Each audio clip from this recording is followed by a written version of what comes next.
el puente rectificador.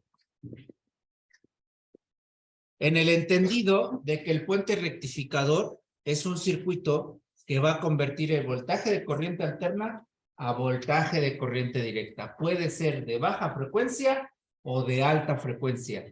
Puede ser un diodo, pueden ser 2 diodos o pueden ser 4 diodos. En el caso que vamos a explicar en este momento, va a ser de encapsulado discreto. Encapsulado discreto. Ese circuito va a ser lo siguiente. Va a ser un encapsulado que en su interior va a tener 4 diodos conectados en configuración de puente rectificador. Y va a tener 1, 2, 3 y 4 terminales. De esas 4 terminales, 2 van a ser para la entrada de voltaje alterno. Antes de eso, el encapsulado va a tener aquí una matrícula. Recuerden que la matrícula es una serie de números y letras. Esa matrícula la busco en la datasheet y ya la datasheet me va a decir cuál es la configuración de terminales de conexión. ¿De acuerdo? Ahora, el mismo encapsulado tiene los indicadores. Si tiene el símbolo de voltaje de corriente alterna, significa que ahí va a entrar el voltaje de corriente alterna, pero va a ser en 2 terminales. Y las otras 2 van a ser para la salida del voltaje, te las van a indicar como positivo y negativo. Ahora, ¿yo cómo voy a comprobar este circuito puente rectificador? Primero, verifico que entre sus terminales no exista corto. Es decir, le aplico el probador de continuidad de aquí a acá, de aquí a acá, de aquí a acá, de aquí a acá, de aquí a acá. O sea, entre todas. Que no exista corto. Si no existe corto, entonces sí, le voy a aplicar voltaje de corriente alterna. Aquí a estas 2 terminales.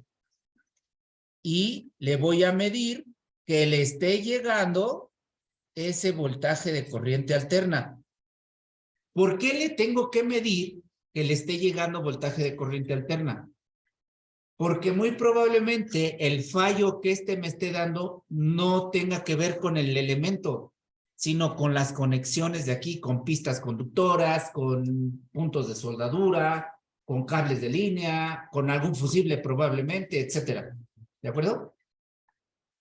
Ya que le aplico voltaje de corriente alterna, recuerden que esto se hace con el elemento fuera de la tarjeta. Entonces, ya que le aplico voltaje de corriente alterna, entonces ahora sí, y que le mido que le esté llegando voltaje de corriente alterna, entonces ya le aplico el voltímetro de corriente directa. En el entendido que la punta negra va a ir al negativo y la punta roja va a ir al positivo. Esta es la punta roja. ¿De acuerdo? Entonces, fíjate. Si le mido el voltaje de corriente alterna y me da 120, en el voltaje de corriente directa me va a dar algo así como 118. Aquí, si es 120, acá me va a dar como 118.